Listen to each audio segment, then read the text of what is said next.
Hello Internet, my name is Ryan Marr and I'm here today to do a little bit of pedal demonstration. When I'm out and about playing around town, people catch a glimpse of my pedal board and it's usually a conversation piece because, as you can see, it's pretty homemade. It's basically just a chunk of plywood with some Velcro on it, so it's a total custom job. I jokingly say that I have a pedal board endorsement with Home Depot. But there are some really cool pedals on it, and a lot of times people want to know what the heck they do. So I wanted to talk about two in particular because they're newer pedals for me, and they were given to me by the companies that manufacture them, and they're really cool. So I wanted to go over what they do and how they help me get cool soundscapes.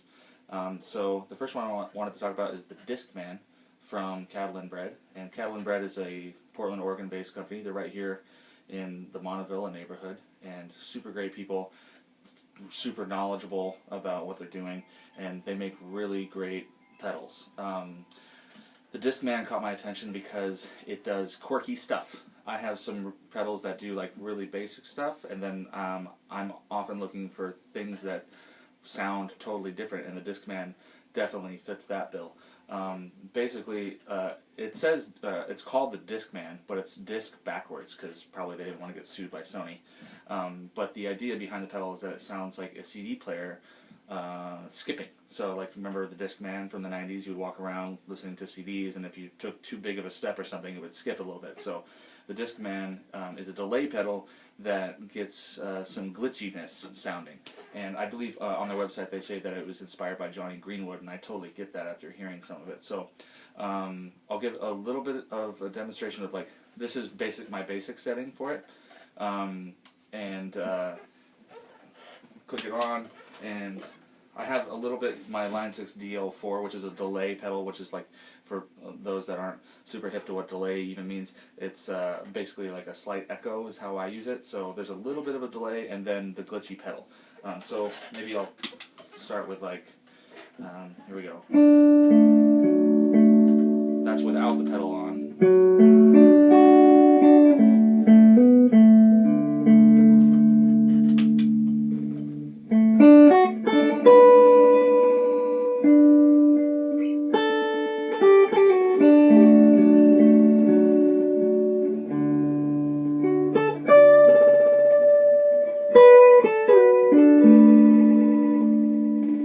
So it adds like a little bit of atmosphere, like kind of a digital, almost like, it kind of sounds like a dream a little bit to me, like what a dream might sound like, the soundscape to a dream. So I use that sometimes just to enhance kind of like an ethereal effect, especially on like prettier melodies or ballads when I played like jazz ballads, or even like sometimes in my band we play like folk tunes or simple songs that are pretty, and it just kind of adds to the texture. So that's the Discman, and it's a pretty wild pedal. It can get away from you quickly if you're not careful, but it is super cool when you get it dialed in. So the other pedal I wanted to talk about is the Looper from Nexi. For years, I would say over 15 years, I've had this green box, which you will see all over town and, well, anywhere you go. It is one of the most pervasive delay pedals out there, and it's wonderful. And it has a looper on it. It's a 14-second loop, at least mine, because mine's super old. It's 14 seconds, and you can actually slow it down to half speed, so you can get 28 seconds of loop, which is usually enough for what I do. When I loop, I don't set up loops to like replace musicians, or the main intent for me using loops is that it sets up like a soundscape or kind of like a texture or blanket that we can play around. So usually 14 seconds or 28 seconds is enough for me, but this looping pedal by Nexi it has 10 minutes of looping. Like, I don't even know what I would do with 10 minutes of looping, but it's there. And another thing about it is it's super high quality sound. It's 24-bit sampling, so it's like whatever you put into that loop is whatever is going to come out of it. So it's really high sampling rate, really nice, and pretty easy to use. I mean, it's basically just like step on it and it records what you want. You step on it again and it stops, and then it starts the loop. You can layer on it, which is kind of cool. I don't use that a whole lot, but you can do that. And it's real easy to turn off. You just double click to turn it off. So here's, like, let's say, well, I'll give a little demonstration here with a few pedals. So I have my pitch pedal. And I have the freeze pedal, which you play something and you step on the pedal and it holds it. So right now I'm not playing anything, but the freeze pedal is holding it. And I can start my loop.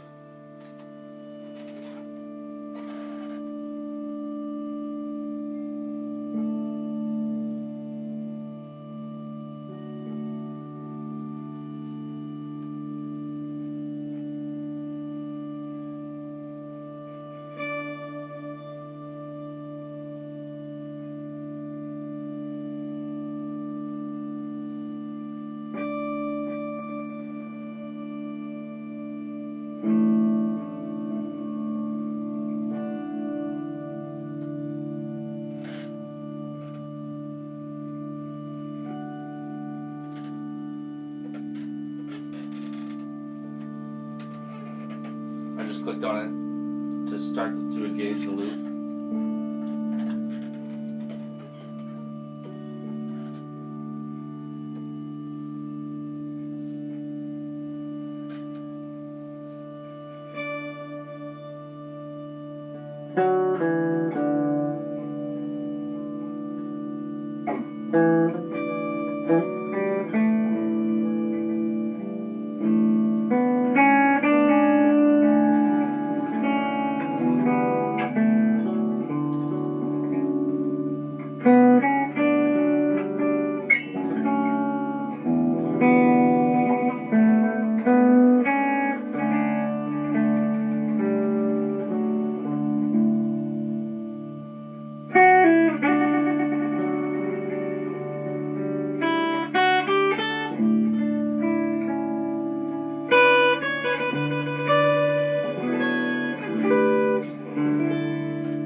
There you go. It's real easy to turn off. Double click to turn off.